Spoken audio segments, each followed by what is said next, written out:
Good afternoon, everybody out there, and welcome to E Squared, Empowerment with Elysia. I'm your host, Elysia Buss, and today I have the great honor and privilege of hanging out with my new friend, Nate Moran, Nate the Mime.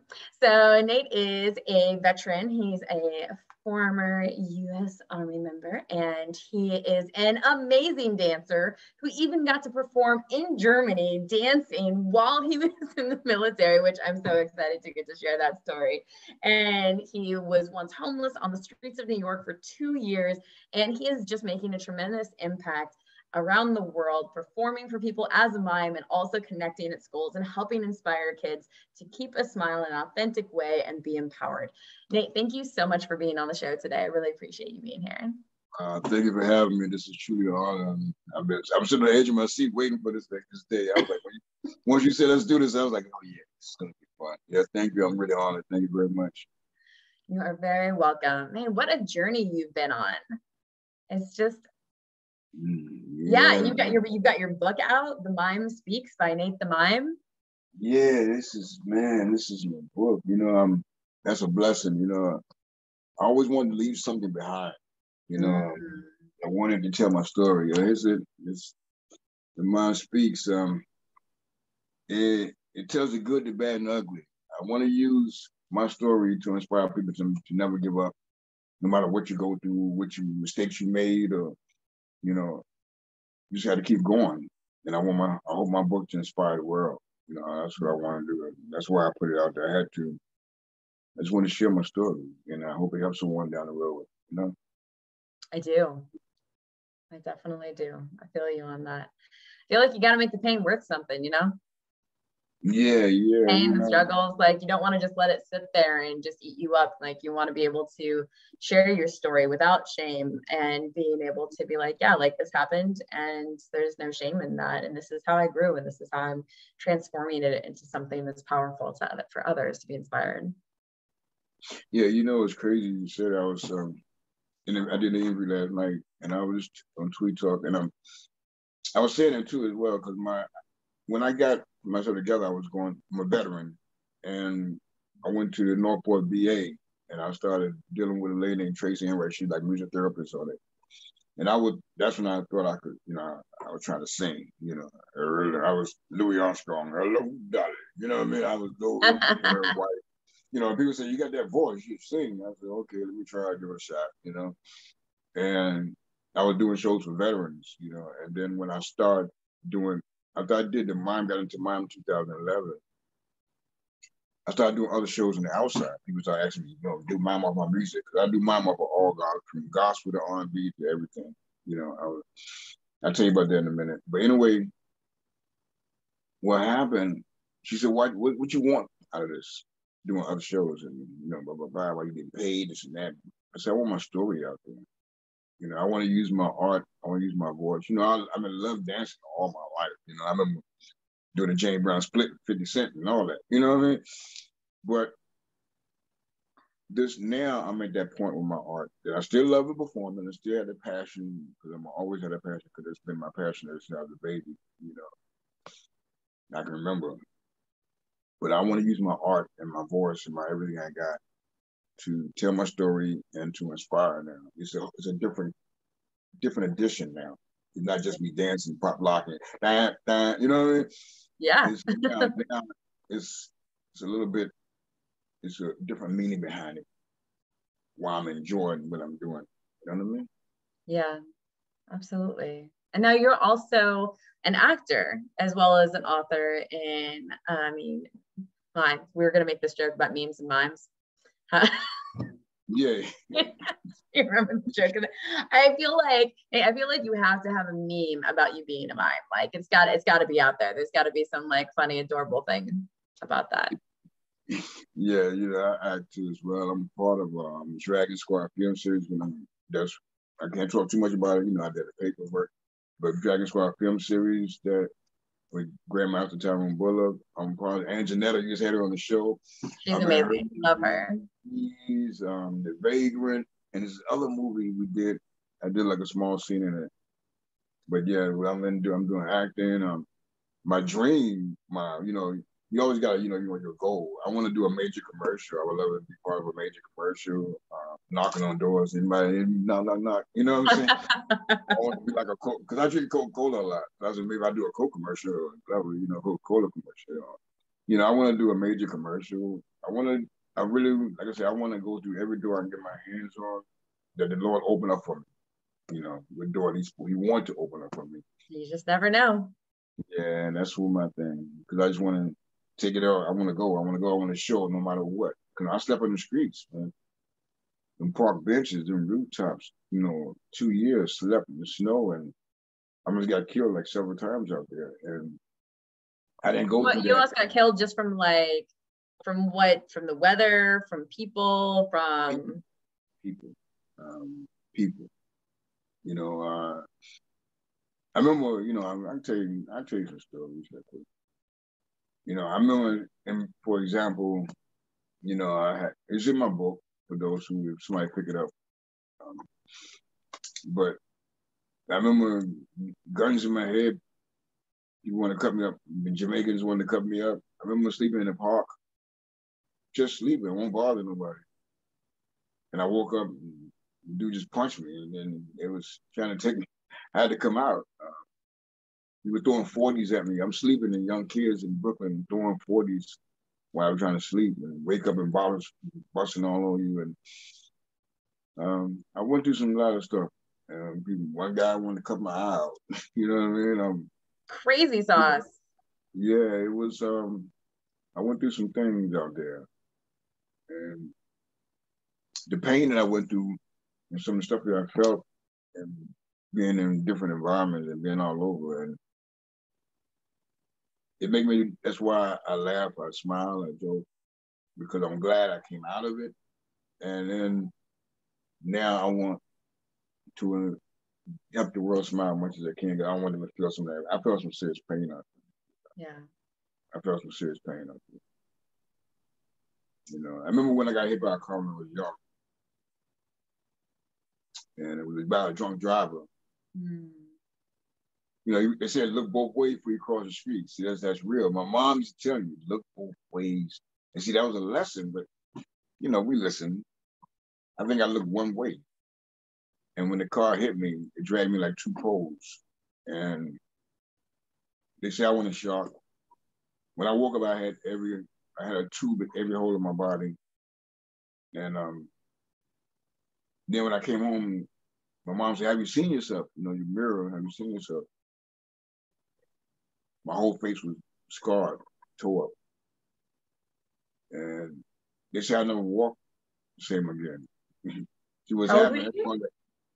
I think I was in the teens, early teens. Wow. But the thing about it is, like, I'm not only walking, I'm dancing. You know what I mean? So that's that never give up. That's that. So we got to go through things. I said it to say this: we got to go through things. You gotta get them licks. You got to go through licks and then become who you are. And that's what I feel what happened to me just with this homeless thing. I had to go through that. I've been on that side. I done had bank accounts that I never worry about money and ride around Mercedes Benz, and I've been on that side. I know what it feel like to have money and never worry about it. And I know what it feel like not to have a penny in your pocket. I remember going into the bodega store on Ocean Avenue, Sterling Street in Brooklyn. And I asked the guy, I said, hey, bro, I'm so hungry, man. We get a 25-cent bag of chips, and I'll bring you a quarter when I come back. I'm not going to say all the bad words he said, but he disrespected me and told me to get out of the store. I remember that side, too. But like I tell you, I did an interview with Google, YouTube interview, YouTube and YouTube station, Cinder. And they asked me, and she said, would you change anything about your parents? What would it have been? I said, nothing. I had to go through that. I had to go through them different pains and go through them seeing death and get to be hit by a car. I had to go through all this stuff that I went through so I can become this dude. Now I don't drink, I don't do no drugs. Coca-Cola, like I said, I love my Coca-Cola and my coffee. Yeah, like you don't drink or anything these days. No, nothing. I don't. And I don't. Come on, I was in Germany. I was drinking the best. I remember when the Germans, they could drink, and they The bros, Germans can bros. drink. They'll tell you slam and bros, you see the American, I didn't drink with the best, but I don't miss it. I like this natural thing. I like waking up, and okay, I know what I got to do and do it. I like this natural thing. I remember when I did an event in Staten Island, and a man was, after I performed, the Italian guy came and said, "Yo, my man, I love the way you perform. If I'm Bobby, come in, we gonna have a drink together." I said, "Yo, bro, I'm sorry, man. I don't drink." I said, "I get Coca-Cola." "No, we men, we drink." I said, "No, bro, I'm good, bro. I'm good. I just get Coca-Cola. I'll be all right." Nah. I said, "Bro, I'm telling you."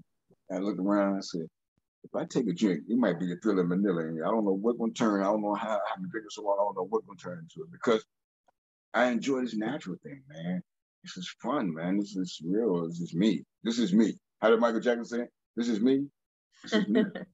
I'm not. Like I was telling you earlier, if everybody was the same, it'd be boring. That's real. Absolutely. Absolutely. People look, "You don't drink." I get their faces too sometimes. "You don't drink." No, I don't do nothing. I've been there, I've done that.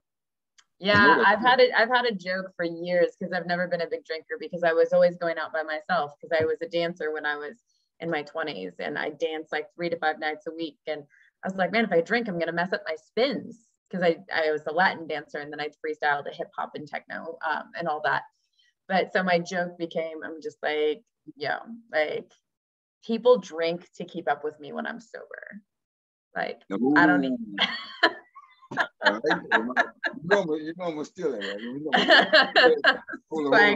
Where my pen at? Yeah, you just like, you remember that for next time. You said people drink to keep up with me when I'm sober, so that like it doesn't cost me as much. I get home safe. I get to help my friends out as a DD if they're being stupid. It's just like, or if they want to like not be stupid but have a good time and like be responsible and ask a friend to drive. But it's just like, it's just, alcoholism like ran in my family bloodline. And I was just like, I've seen the damage that alcoholism can do to a family and to a person, physiologically, mentally. And I just it wasn't worth it to me. I have a drink every now and again. Like, it's not a big deal. I'm a total lightweight. And I basically just get like louder and funnier and more gregarious. Like, I want to give everybody hugs. I'm like practically in people's laps when I'm drinking. So I just like making sure it's a safe environment if I'm drinking. But yeah, no, I've spent so much of my life alone that it's just like drinking is not, it's just not something that works out. So play safely and play authentically and be your full self without needing to have the inhibition go away with the support of alcohol. True. I respect that. Yeah, I'm the same way. I'm enjoying that. This is cool. This is good stuff. I see me on the other side. Whoa. You know what I mean? Oh yeah, I'm just so cool. That was how when I was homeless, I used to go to the liquor store. I mean, I was a panhandler and all that, in the streets. And I was in Freeport, Long Island, and I was panhandling in front of the liquor store. So the guy said, "I know what you want the money for, bro. But you just say this one prayer for me, I said, yeah, okay, yeah. I just want to get that rock cut pocket. What I used to do is, okay, I'm gonna buy me a smile. That was my thing. When I bought drinks, I said, okay, I'm gonna buy me a smile. Want to make myself smile, so I figured liquor would help me smile. All that. Anyway, I said the prayer. The prayer was, "Lord, take the taste from my mouth." So I said, okay, Lord, take it from my mouth, and I took my hand out quick. Bang. Okay, I said it. Let's go. You know what I mean? That's where my mind was at that moment. He said, "No, brother, come on, say it again. Say it slowly." So I said it. And he gave me the money, and I went and got my drink, and I came outside and did my thing, whatever. But down the road, through my homelessness, one day I did an in and out of body. And I looked at me in the street, and I saw me with them stinky socks and clothes and dirty and smelling, and I saw the people who I was around, around people who I really didn't have too much fun with, and I started saying that prayer. Even when I would drink, I would say that prayer. Even when I was putting the liquor in my throat, I was, Lord, please take it out of my mouth. And that's one of the things he answered my prayer. Real tough, you know. And I don't care how many licks, because we human. We're gonna go through licks. I'm gonna go through licks maybe tomorrow. I'm gonna tell you, my car's in the shop right now. Yeah. We're gonna go through licks, but still, you gotta keep going because that's part of it. Like I told some story, like I said, this is like I always say this. I'm gonna say it again. If you go into the store, right? If you having breakfast and you want your eggs to complete your breakfast, you got your bacon or whatever you like, you know, but you're missing the egg because you want to put some eggs, you make an omelet, whatever you want to do. But you need to go to the store to get these eggs, right? And the only way to drive to the store, you hit a pothole. Are you going to turn around and go back home because you hit a pothole? Or are you going to go get them eggs so you go home and have your breakfast? That's where life is. You know, you got to, okay, boom. Oh, that was a nice pothole. You know, I hit a pothole in Chicago one time. I thought I went underground and came back up. You know what I mean? But I still kept going, you know? So you have to keep going. And that's where I feel as far as my life, you know. I'm going to go through some things. I'm going to go through things maybe tomorrow, today, whatever, but I still got to keep going. Because there's a blessing behind that door. It's a blessing. It's something, if you keep going, you don't know what's behind that door waiting for you. But if you stop and you say, oh man, let me turn around, you might have missed a great blessing. You know, so life is all about perspective, to be certain. Yeah, definitely. So what, if I might ask, what, like the benchmarks, what was the journey that ended you up on the street? And then what was the transition point coming out of it? The enemy on the streets, me being me. Here we go. You know, that's deep. That's a good question. You know, you know, you put it like this here. People kept telling me, Nate, quit drinking. I got this. You know, or I'll drink wine coolers. I won't drink liquor. You know, I thought I was trying to, you know, oh no, I'll just drink on Fridays. But then, oh no. So I kept jumping on that bike, kept falling off. I jumped on one time for 7 years.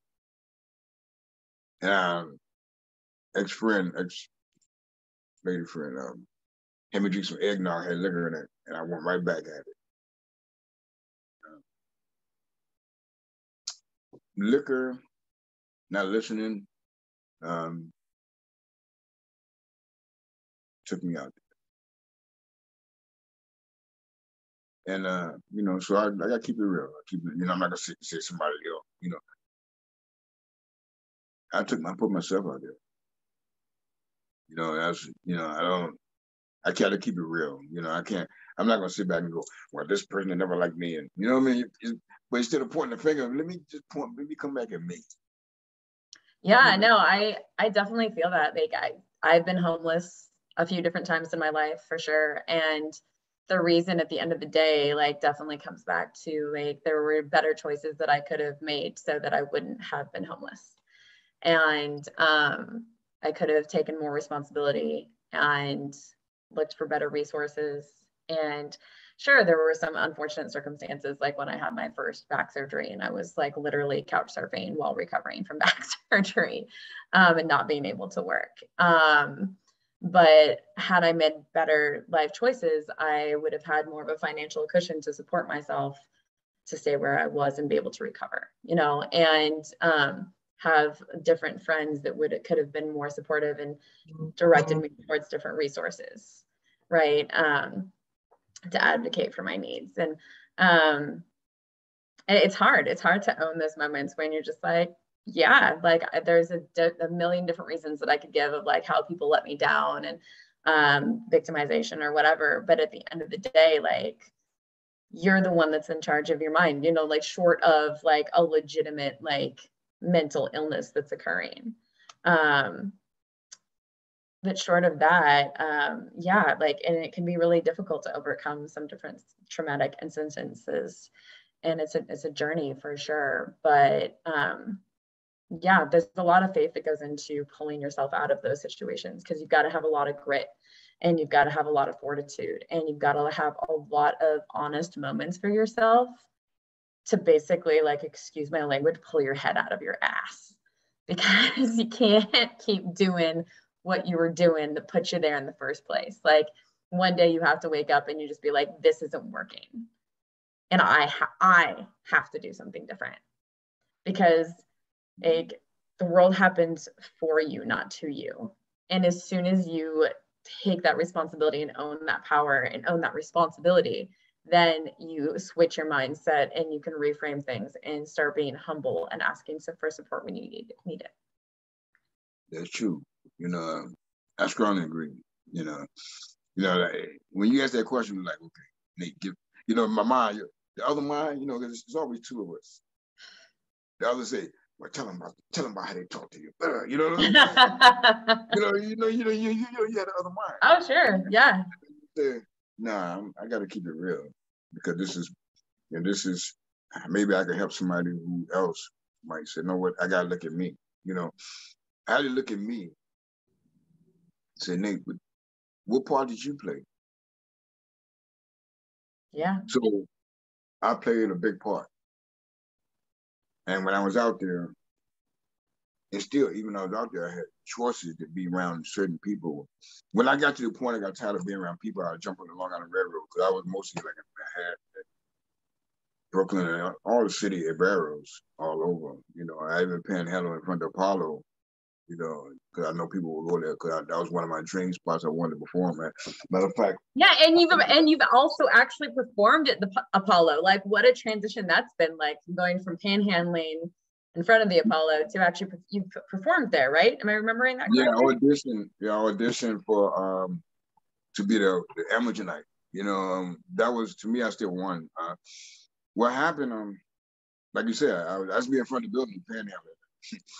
Please spare change, and I knew it was stars, but I was always looking at that building. So one day I'm gonna dance in that building. That was cause great dancers. Come on, Fred Astaire, and all of them. I mean, come on, Michael Jackson, James Brown. We go on and on. Because I grew up studying great dancers, and that's who inspired me. But anyway, my friend sent me a link and said, yo, Nate, you can audition for you can go amateur night. I said, no, I'm gonna do it. And I went, and when they gave me that number, 197 Apollo, I love you to see it. I see it, yeah. It was like I just got a Grammy. Yo, I just got awesome. But I was holding that number like, yo, I'm going to dance in this Apollo. The same place I used to look dirty, stinky. I remember the guy on the 2 train said, oh, Lord, here comes Stinky. The guy said it loud, and I turned around. He said it so loud. I thought I was talking to somebody else, but they were talking about me. I know I'm business. So I'm going to dance in the Apollo audition. I'm going in these doors that I always come by and take pictures in front of and say, or walk past and say, one day I want to dance in there. So I auditioned. You have to have 90 seconds. You got to bring it in 90 seconds. Fine. I do mine. I tell stories. So my story might take longer than 90 seconds. And I didn't know you did have 90 seconds. So I picked the wrong song. I didn't get picked to be part of it. People tell me I should go back. A lot of people tell me go back, because you got it, whatever. Now I know it's 90 seconds. So I'm probably give it another shot one day. I would love to bless that stage. I've been in there. I was at the Soul Train Awards this year. But at the Soul Train Awards, when they BET Soul Train Awards, I was in the audience there. I got to be there. Good friend of mine, Monique Brown, she was ABC, and we got me LinkedIn, and I was there and all that, Shantae and that. But anyway, I want to bless that stage, but I did get a chance to dance in the Apollo. So that was like, I did it. Yeah. I didn't win, I didn't get picked, but what's crazy? I still won, because that was my dream. Yep. To dance in that building where the greats have danced. And so that's why I framed that number. I put that number as like, yo, it's part of one of my, I got the trophies and all this, and all the fame trophies and all that. But that one right there is got its own special, like everything got its own special moment, Yeah. And so, I danced in, I can say I danced in El Apollo. I'm looking at the Cotton Club too. I keep walking past that Cotton Club. Every time I say I want to dance in the Cotton Club, with Nicholas Brothers and all them dancing. Yeah, one time I got to dance salsa at the Mayan in LA. And then another time I danced salsa at the Copacabana in New York.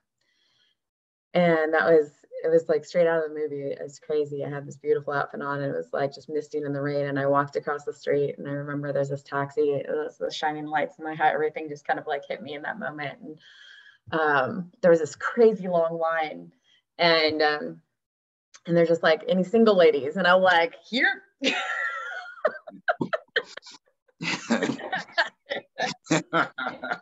Walked past the big old long line.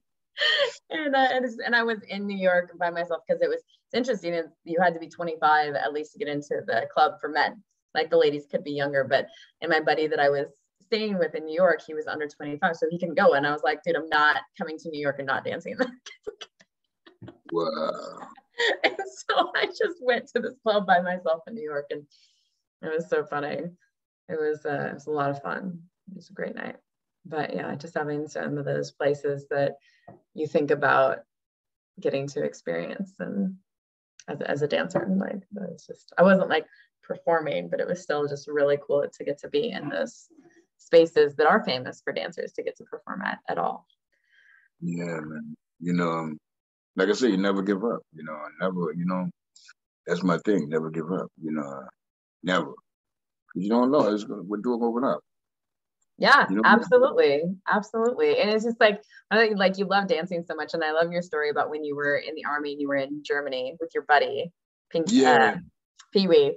And you were showing me your little. Oh, yeah. This is newspaper clipping. I'm going to tell my age. This is 1983. When I was telling you, when me and this guy we met, we met going to Jersey, going to Germany. So, you know it's not our flight, whatever. But we ended up being roommates in Frankfurt. We ended up being roommates in Heidelberg. And then we ended up being roommates in Mannheim, Germany. But we didn't know we could dance. You know, he didn't know I could dance, I didn't know he could dance. We just was getting along as two brothers, you know, two new people, we friends. So then one day he took the boom box out in the room, started showing me some stuff. You know, he's from Lindenwood, California. He was ticking, pop, lock. I said, ooh, you know, I think it was Dance to the Drummer's Beat or, you know, one of them pop lock songs, you know. So I went, oh, let me show you what I got. So then his was more of a tick. You know, I was more like a finesser. You know, I like to finesse the words. I like to slow it down, but still give you that pop stop. So we started doing routines together in the room and putting routines together. And we started going to different clubs. And so we didn't want the money. We just want to show our talent. Well, we did it so much to the point that AFN, we ended up on AFN TV station. We competed for Ushua. That's from people from all over Germany.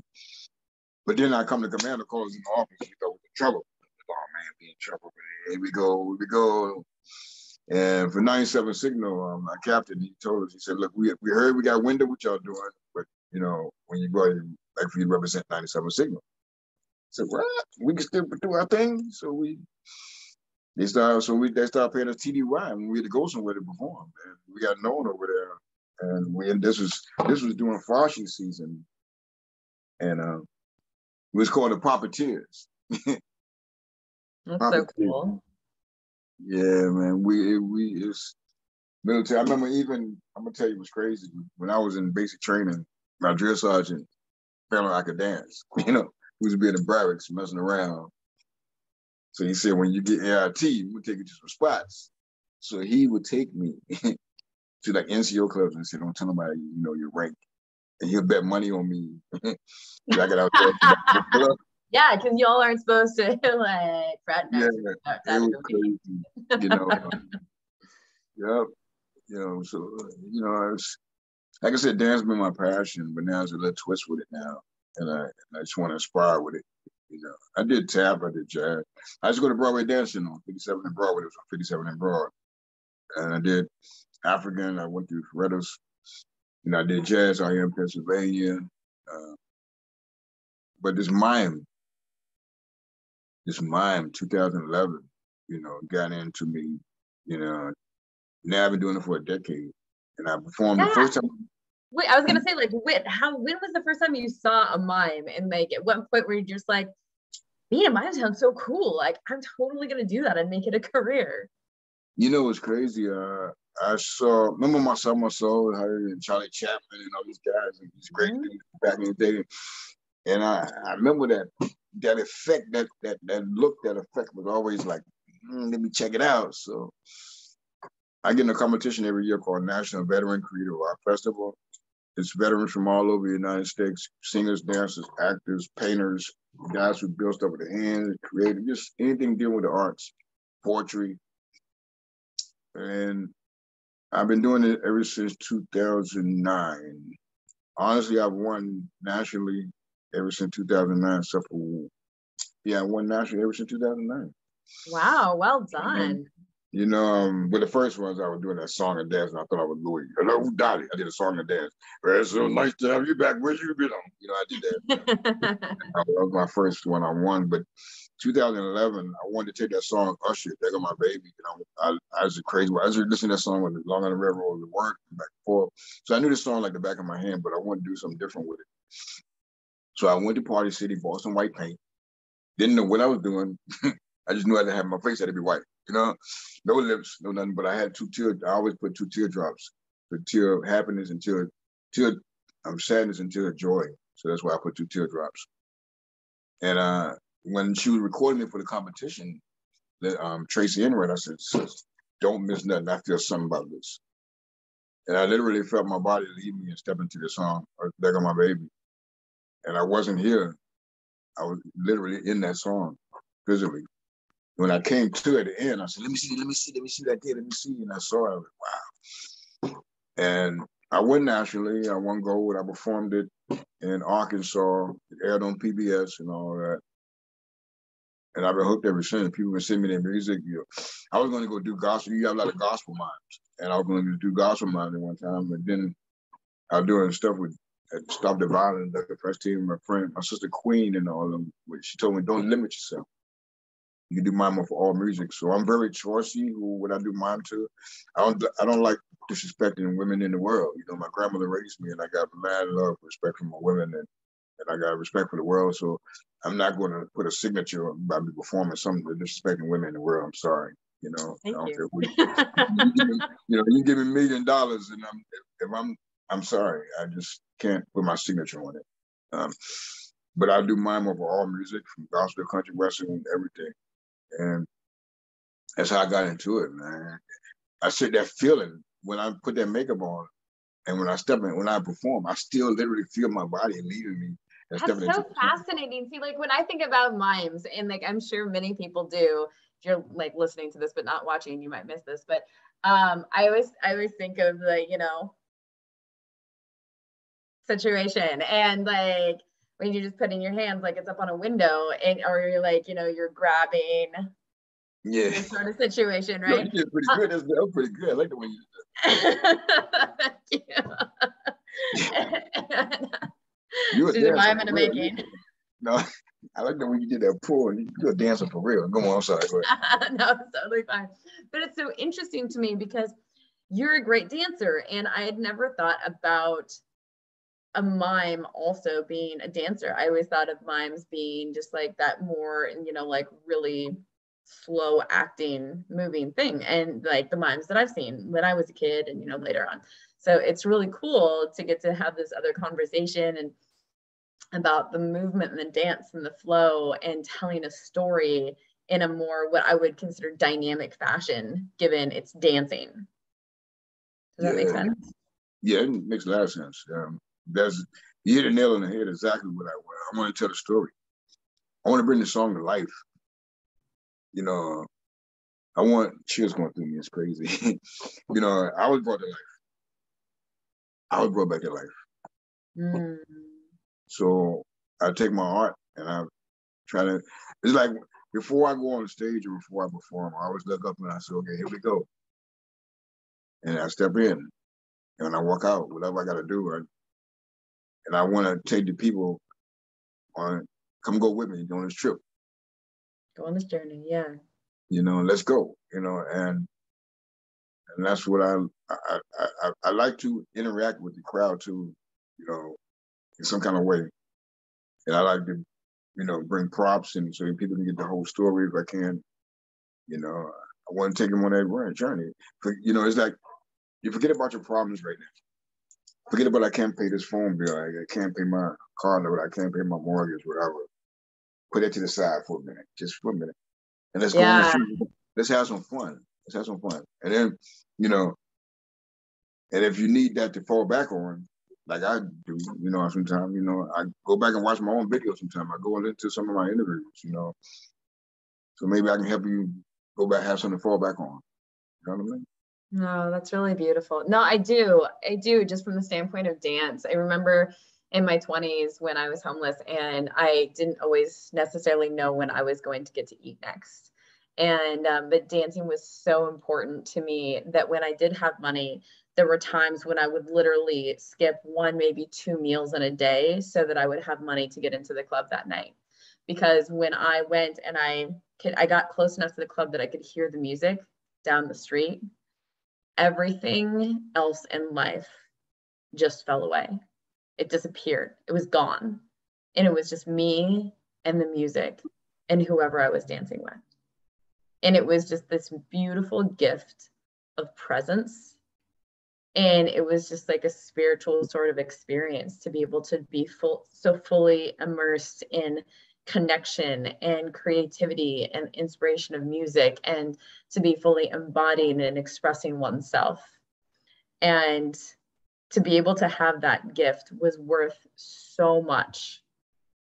You know, like I'd have my clothing in my truck and I just find some side street to, you know, change out of my clothes, like from work into what I'd get to wear to go dance salsa and brush my hair and do my makeup. And I'd walk down the street and you never know that I was homeless because of how I looked and how I carried myself with pride. And to get to go and dance and lose myself for 3 to 5 hours to music, and then to maybe not know where I was going to sleep that night.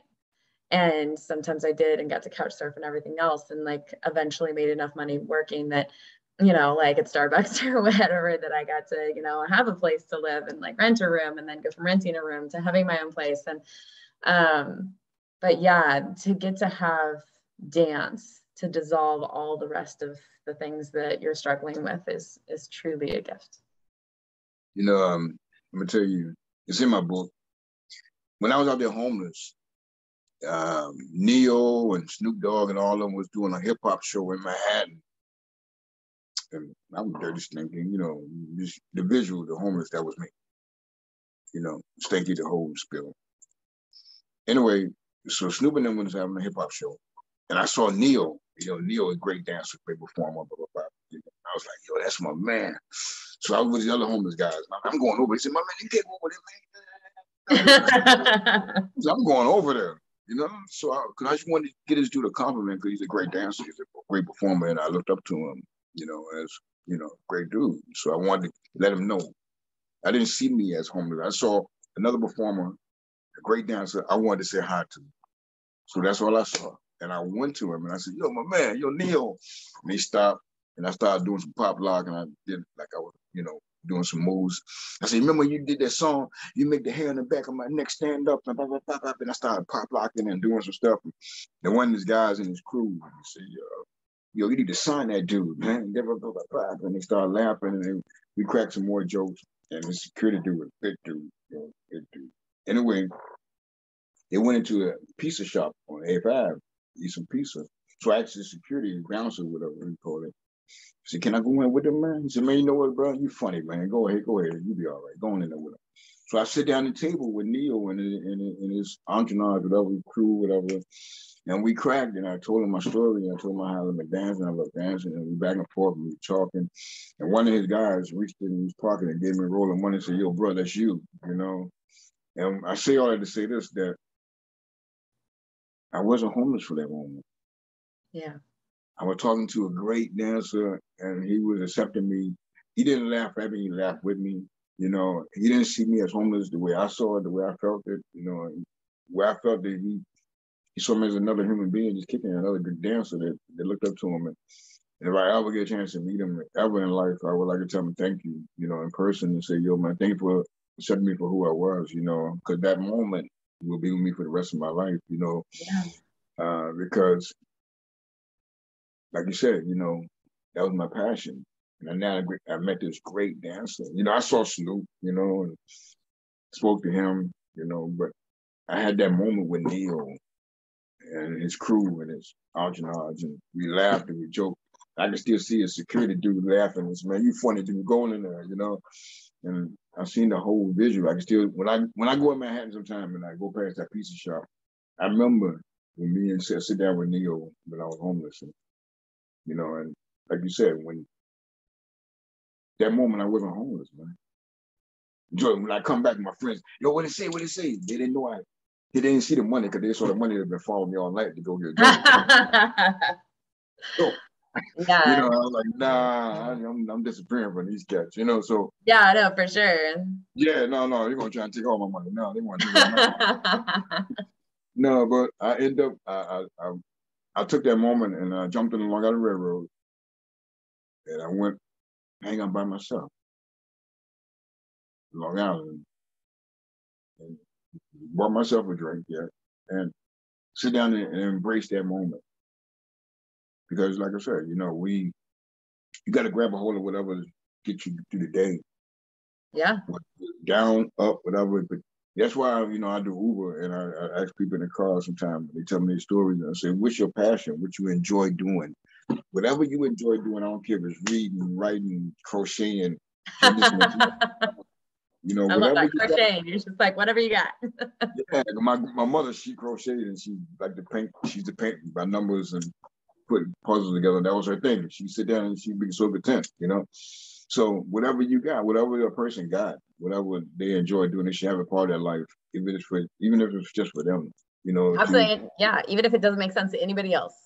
Yeah. Just do what you feel passionate about and find a way and find your tribe, find your people that resonate with you and want to support you and lift you up and not tear you down. Yeah. Thank you, Frank. Frank cops on. He said, Nate Moran, my brother, much love and respect. And thanks so much, Frank. Appreciate you. Yeah, so there's so many stories here. So many stories. And you are helping to inspire children even still today, right? You have you work with a school still, is that right?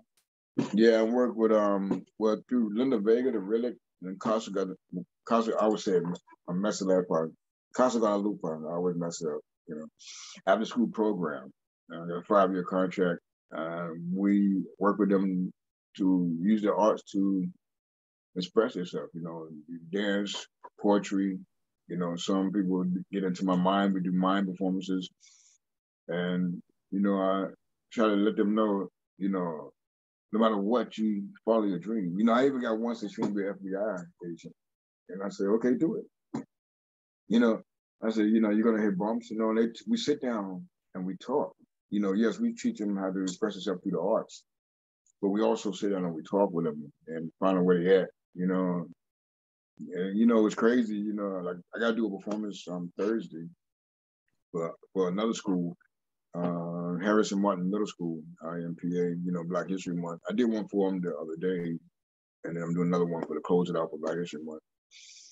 But when you get them and you got them, it's a beautiful moment. I remember that song "This Is Me" by The Greatest Showman. I don't know if you. Of course. Of course. That's a powerful song. It's such a powerful song, and I mean. Yeah, and it's beautiful too. If you watch on YouTube, there's a video of when they're first singing it behind the scenes in Hugh Jackman, and I forget the name of the woman who sings it, but she's just phenomenal how she was just feeling some trepidation in there and just how supportive, and then how she just like opens up, and it's just, yeah, it gives me like tingles just thinking about it. What's crazy though? Watch this. Imagine 7 guys from the streets, dance mechanics, some wild guys, this and that, from the streets, performing that song is mine. I had 7 guys. Oh, Nate, your audio went out a little bit. Like we can. I can hear you. It's just a little bit soft. I don't know what just happened. It's just, I don't know what happened to your audio. No, it sounds soft. You just sound kind of far away. Okay, let me come up. There we go. I don't know what just happened. Yeah, that's better. Yeah, like, we're just gonna have a close encounter with this experience. I know. You put on my see my wrinkles. You know, don't let me see. They're like, I'm glad to brush my teeth. Hold on, let me pull it back. Let me stop. But yes, we had 7 guys, 7 guys from the streets, man. We performed that song. You know, young youth. Sounds very powerful. Yeah. You know, they came to rehearsal ready. They put their phones down. Now that's something for young people. Yeah, you know, and that's the beauty, you know, and that inspires me when I see, because see, people talk about the youth instead of talking to the youth. We was kids. Old timers talked to us. Old timers told us, yo, sit down, we gotta talk. Yeah. So we got to do that same thing. So I really enjoy working with the youth. I really do, because it's a give and take thing. I'm learning, they learning, and we having fun, and it's good. It's good. You know, the other day when I did the one for the other Black History performance for the school, the 8th graders came in. You know, like the Apollo. Hey, what you doing? Who are you, man? What you dance? You dance? I said, yeah. He said, let me see what you got. I said, okay, let me show you what I got. And one of them came to me at the end after the performance and said, you know what? I said, what's up? He being tough, you know. He said, one day I'm gonna dance like you. I'm gonna dance like you one day. And I was like, wow, you know, that's the pay. Yeah, you know, super cool. That's the kind of stuff that you go, wow. And I took that with me. And I went to, matter of fact, the lady who put the event together, I said, yo, sis, come here, let me tell you something. She said, what's that? I said, see that dude over there? She said, yeah. So he said, you want to dance like me one day. And he said, see, that's why we bring you over here, you know, because I let them know I'm just like them. Yeah. You know, I travel. Yeah, I performed in London for Miss Universal Empire event. 47,000 people viewed the show. Grandmaster Tyrone Bullock is the one who got me there. Princess Layla, she's the one who put it together. And, you know, I'm performed all over, you know, but I'm still that same dude. You know, people don't let it change. No, I'm going to tell you something. I've been on that side with money, and I've been on that side in the streets. Yep. And if somebody came and gave me $1 million or more, I'm gonna still be that dude just with $1 million. Yep, because, I feel you. You know, money is a mood changer. And until you learn that money is just money, once you learn money is just money, yeah, you pay your bills, you can get a car, you can house, nice jewelry, whatever you're into. But once you look at it, still money is still material. You know, Bob Marley says a poor man don't only have money. And I listened to that, and that's deep, you know. Because you can be rich in millions and billions and billions of dollars, but if you don't have this, if you don't have that, you're still poor. Money only magnifies what's already inside of you. Yeah. So like people who are bad just get worse, and people who are kind and good just, you know, shine brighter because of what they're able to do with the money that they have in front of them on a larger scale to just make more of an impact. That's all. Yeah. So when I work with my youth, when I work with these kids, you know, like I said, the after school program, we talk about that. I kick it with them, you know, and that touches me. You know, I never had a father. Well, I had a father, had to have a father, but I don't know who he was. You know, I didn't remember seeing him. You know, he passed away, whatever, and all that. But you know, I got to get back, man. I tell you, my grandmother raised me, and she told me, you treat people the way you want to be treated. And even in the streets, I used to tell people, I used to be homeless, and I see 3 elder ladies, and I go, oh my God, look at Charlie Angels, oh my God. And they would laugh, and we would laugh, and I would have fun. And you know, if somebody give me money, they give me money, I don't care. But I just got them to smile, so that was paid right there. Guy was, I like that. You know, it's your tie, brother. I like that tie. Your wife bought you that tie. Right? Wife picked it up for you. You know, and the dudes were, yo, how you know, man? I said, that's a woman taste. They do this. And we laughing. that was it. That's the thing. That's one of my mottos. I always say never give up and always take a minute to smile. It's free. It feels good. It absolutely does. Yeah. And on Valentine's Day, so I'm single and I've been single for a long time. And so oftentimes Valentine's Day is a day that makes me sad, right? Because it's like, oh, I don't have a person. But this year, I decided that I was going to go buy 24 roses and walk downtown and give them to random people. And just because. And I ended up giving 20 of the roses to people who were homeless. And from the guy who was panhandling to the people like in groups to, like the guy that was eating trash out of the garbage, to the an old lady that was like using her walker bent over, and didn't matter like if they're Black, white, Hispanic, didn't matter. And I just walked around, and it was such a profound and beautiful experience to get to have. And I remember this one woman, she was this Black woman sitting around like a group of white men. And I walked towards her with these roses, and you could tell she was like she wanted one. And I gave her one of the roses, and she was so grateful. And she smiled at me, and I was talking to the men, and I looked back, and she was crying. And then the young man who's white sitting next to her, he said, "What's the occasion?" And I just looked him deep in the eyes and smiled. And I said, "You are, because you're human, and everybody deserves love." Wow, you good. I like that. I can feel the energy. I can feel it. It's crazy. It's crazy you say that. That's why I'm like, wow. I used to work for Ernest & Young. And Manhattan was on 787 7th Avenue. When they was on 7. Now they got the big money. They moved down the street, more to Times Square. I used to work for Ernest & Young in the supply room. And when I got mad, or I don't like the word mad, upset. Let's try upset. It was a florist downstairs that so florist. It was a florist. So I would shoot downstairs. Big roses cost $5. One rose would be like $5.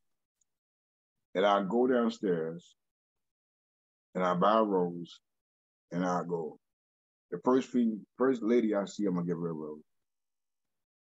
And I'll turn around as I come on the florist, and whatever lady I saw, I just gave it to her. Because I was upset. And I wanted to make somebody feel good. So when you said that took me back. I haven't talked about that in a long time. It was the first time hearing that, like, wow, she wow. Because I would do that. It got very expensive because I got a lot upset, but no. But they knew, in the florist, when they see me coming, they say, okay. And I would get a yellow rose because I didn't want nobody to think I'm trying to, what I'm saying? Yeah. So I would get a big yellow rose. And so when they see me come in the door, they say, okay, And I did that. That was my thing. So hearing that was like, wow, just now. You took me all the way back to, man, some years. And that's when I figured I had 7 years clean before I fell off. So that's when I was part of my 7 years clean, when I was doing my thing and living by myself, and where I had my room. I remember when I first bought my blanket, my first comfort for my room, I kissed that bad boy. It was like, man, real comfortable, real bad. But yeah, you took me back just now, because I know that feeling, and that was a beautiful thing you did. That was I don't use the word beautiful that much, but that was a beautiful thing you did, and I can imagine the joy that the people that you handed rose to. Thank you. That feeling that they got from it, because I felt it as you were speaking it. I felt it, and that would make me go back to knowing I can relate, because that was my thing. That was my thing. That was my thing. Wow, that's deep. You're powerful. Thank you. You're powerful. Thank you. Everyone deserves to be seen as a human being.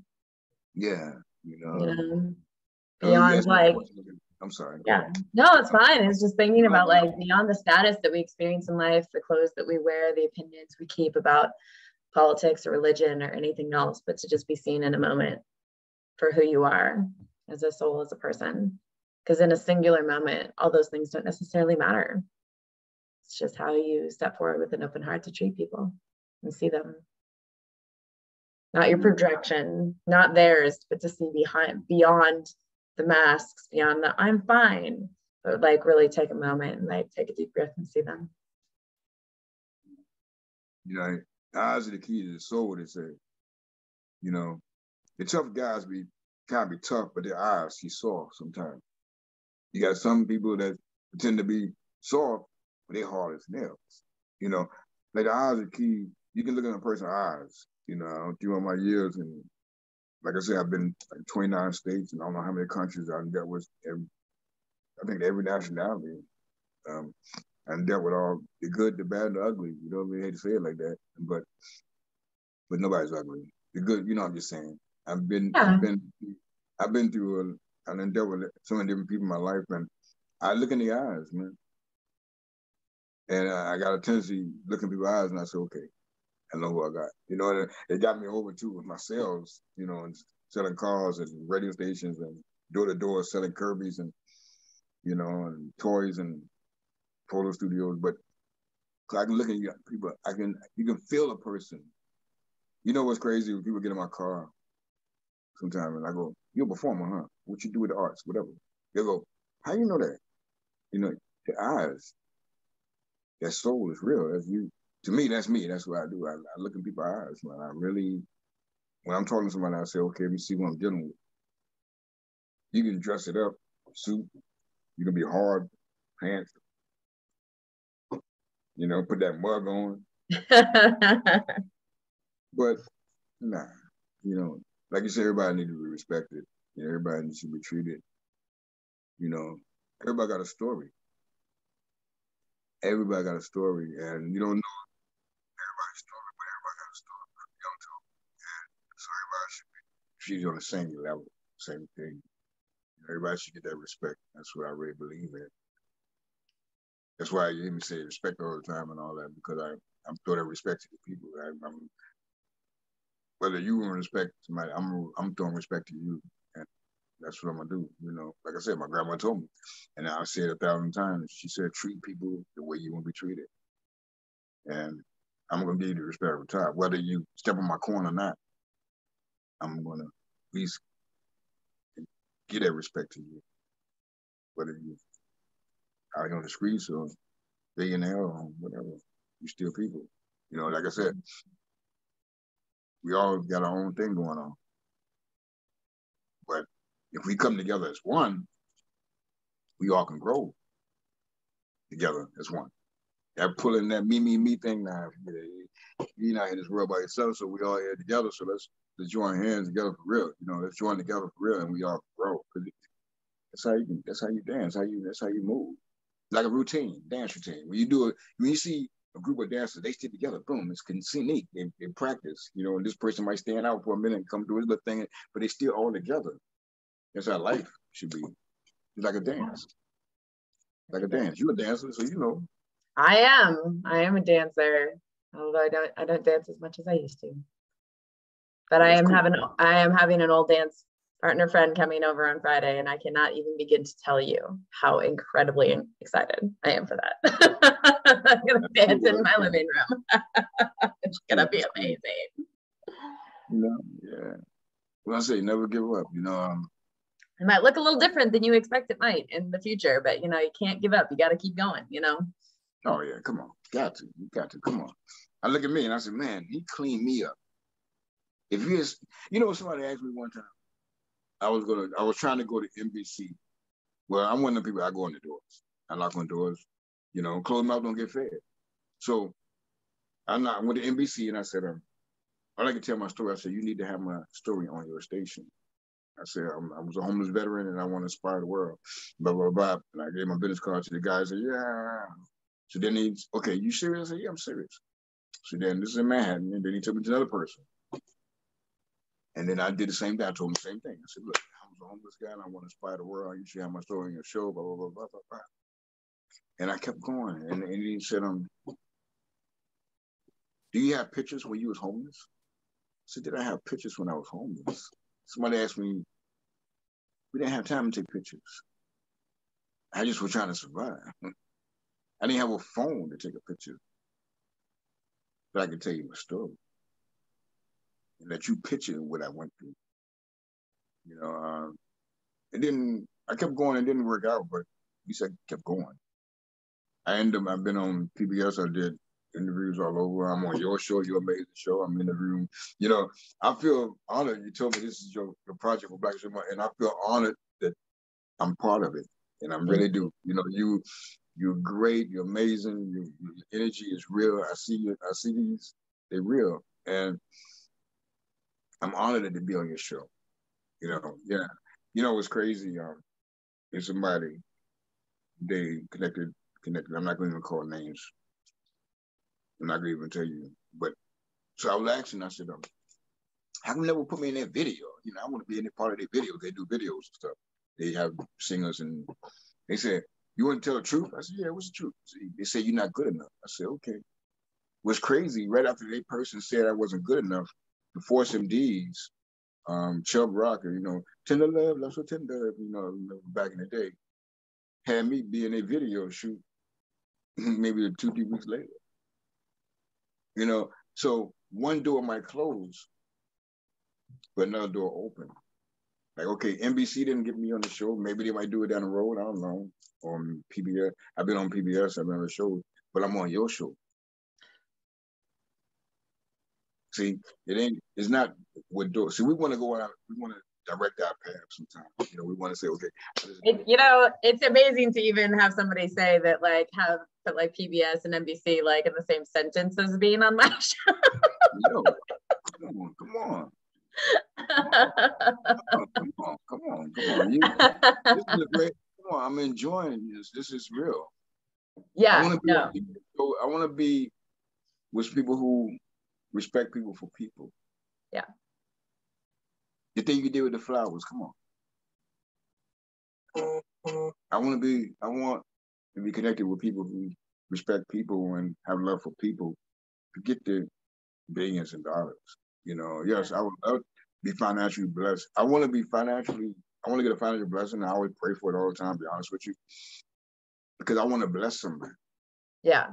I want to put up some homeless houses. I want to put up a building, you know, just for the arts, painters, singers, violins, and this and all that, whatever, you know, because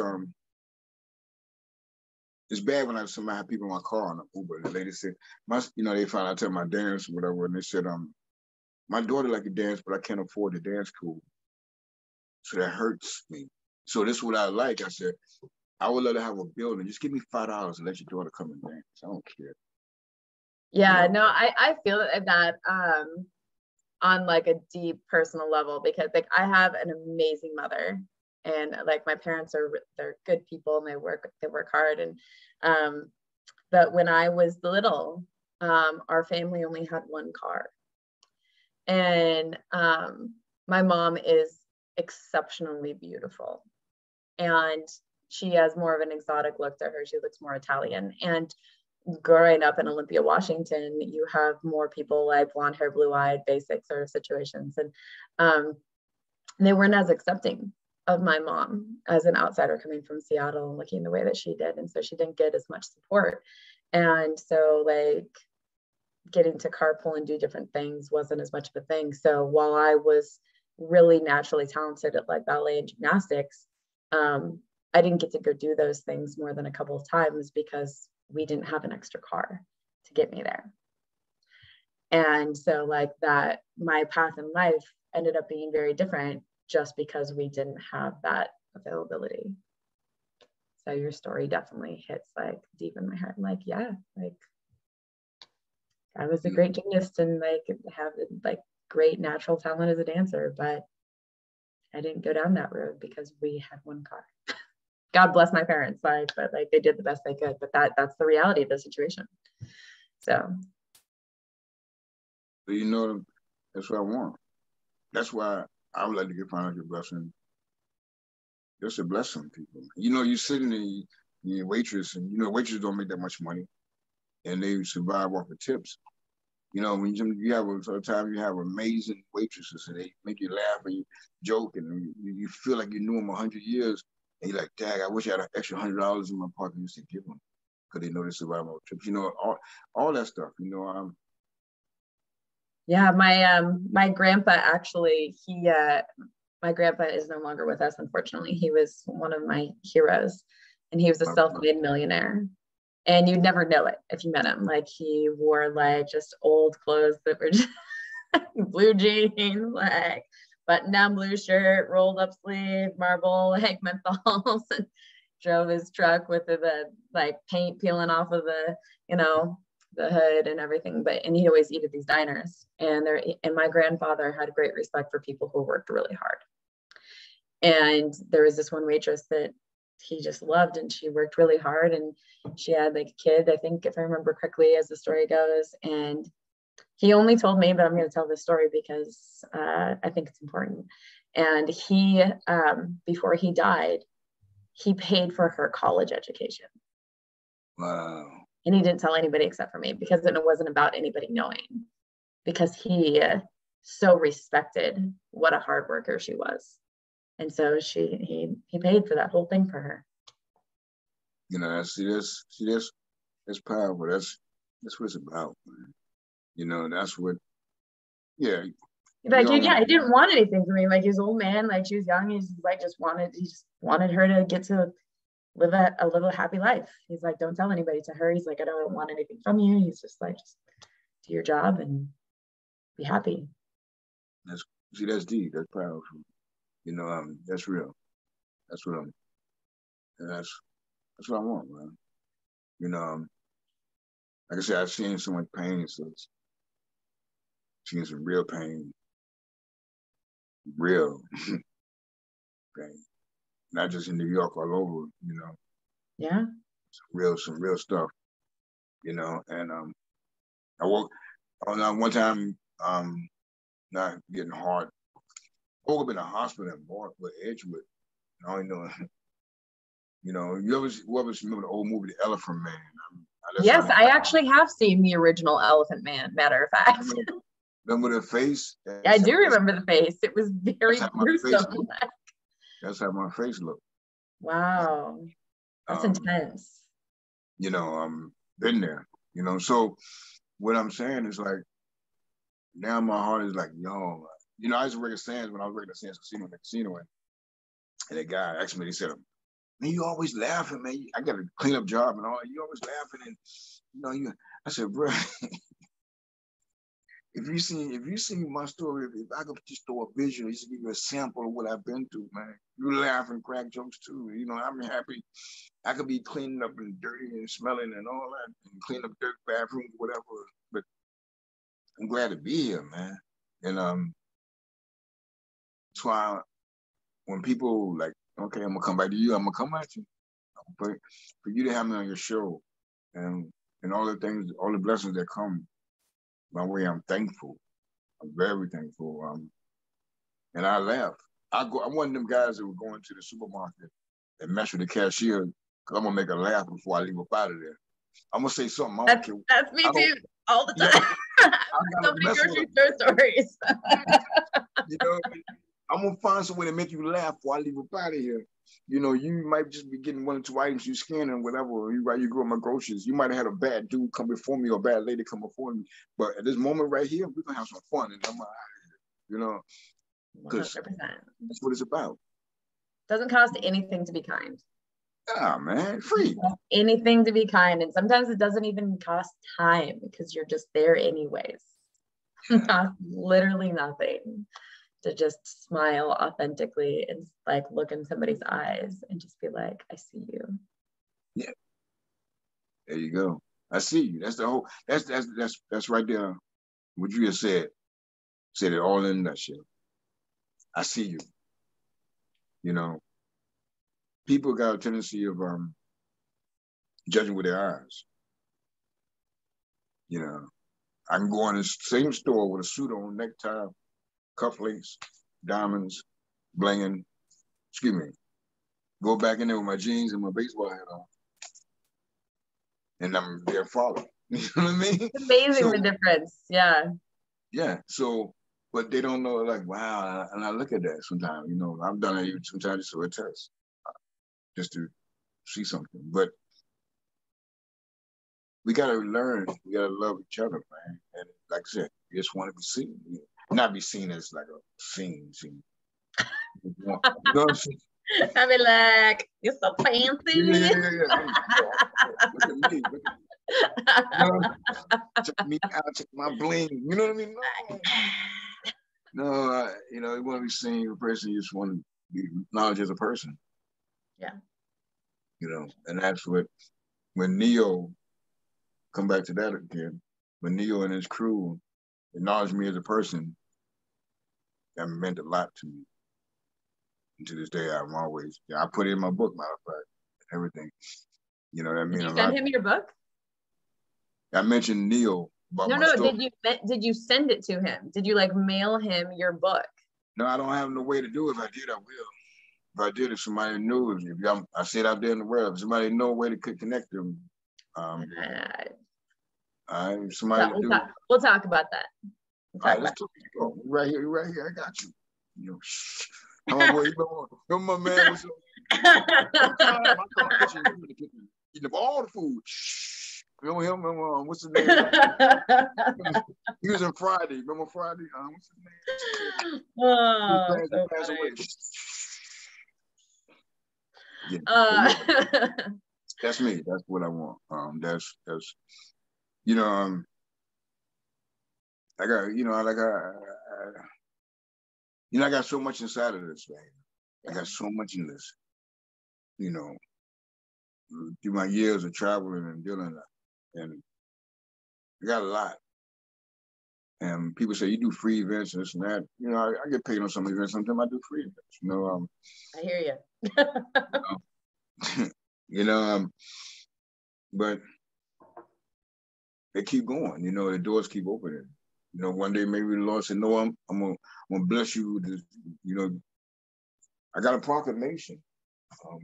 The mayor in New York, silent crying, I'm getting a proclamation. I got this award in London, Performance of the Year, and when I performed in London this year, October 29th, or 28th and 29th, with Princess Layla. You know, these little stuff like this, you know, awards. Even this is a Hall of Fame one, you know. But I'm thankful. It's the trophies and everything, you know. But you know, I like the people, man, who I meet that gave it. I like people, man. I really do. I ain't gonna front. You're like, yeah, man. I like it, man. You know, like, come on.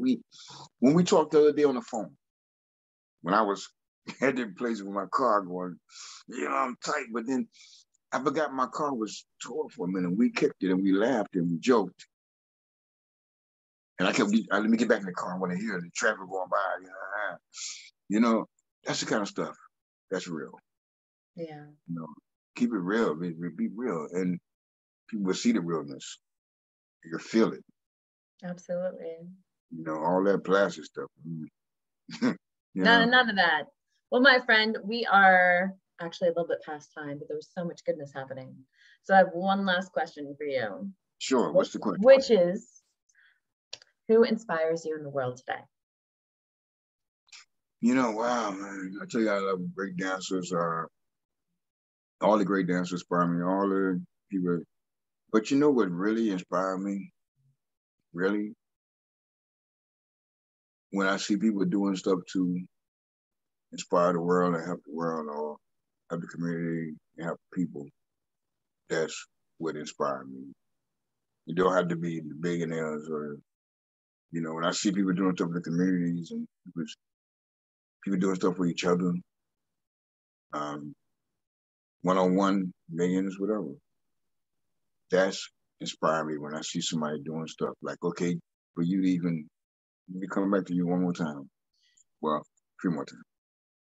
For you to even put this together for Black History Month. You know, for people doing stuff, great things, inspire me. And seeing them do great things, it keep on me pushing me, saying, yo, I want to, do inspiring things. Old timers say when they read your eulogy, what they gonna say? Good guy, funny guy, smiling back might even say you owe them money. Or you want to be one of them guys who make a difference or try to make a difference. I always wanted to be one of them people that want to make a difference or try to make a difference. And that's what inspired me, people that's trying to make a difference in any kind of way they can. That's what inspires me. That's beautiful. Thank you so much for your kind words and your support and everything that you're doing, showing up in the world for you to make the world a better place. I appreciate you. Thank you. Remember, never give up. Never give up. Never give up. Ever. Well, Nate, where can people find you in the world if they'd like to interview you, have you on their show, offer you an acting gig, or whatnot? My website is natethemime.com, NateTheMime.com is my website. I got all my links on there. My Facebook is Nate Moran, but I got a fan page, but I don't use that fan page too much because something went crazy with it. But I use the Nate Moran fan page. Facebook page. My Instagram is same thing, Nate the Mime. And Nate the Mime. My TikTok, I got TikTok now. Oh, look at you going. I don't know. Hey. Virus got to do something. My TikTok is Nate the Mime as well. And like I said, I had Twitter, but I haven't been on it so long, I forgot even the password. But all my links are on my website. But yes, that's my thing, NateTheMime.com. And my YouTube, I got it right now. It's Real School 1, and that's got all my performances. I got 2 of them, but one of them is UC Update. Yeah, but Real School 1 is my YouTube. And that's my links. And say hello, say hi, give me a smile, thumbs up. Awesome. It doesn't matter. You all should definitely connect with Nate on all those different platforms. So thank you everybody for watching. As always, if you're interested in having me on your show, or if you're interested in connecting with me for empowerment coaching with or without horses, please contact me at www.globalequineaffiliates.com, or on Facebook, Elysia Jane Buss, or on Instagram at Elysia Buss. I also have my 2 YouTube channels, Horsepower Empowerment Through Connection and Global Resources for Men, as I do equal rights activism, as well as being an advocate for men's rights. You heard that right, folks, men's rights, but that's a conversation for a different day. I will be on Frank Corriera and Andrew Washington's show on March 21st at 9 p.m. Eastern Standard Time, if you would like to catch that. So shout out to those gentlemen. And until next time, and also Nathan, just one more time, thank you so much for being on the show today. And we look forward to seeing all your adventures in the future. So until next time, all, you're very welcome. We will see you later. Bye, guys. All right.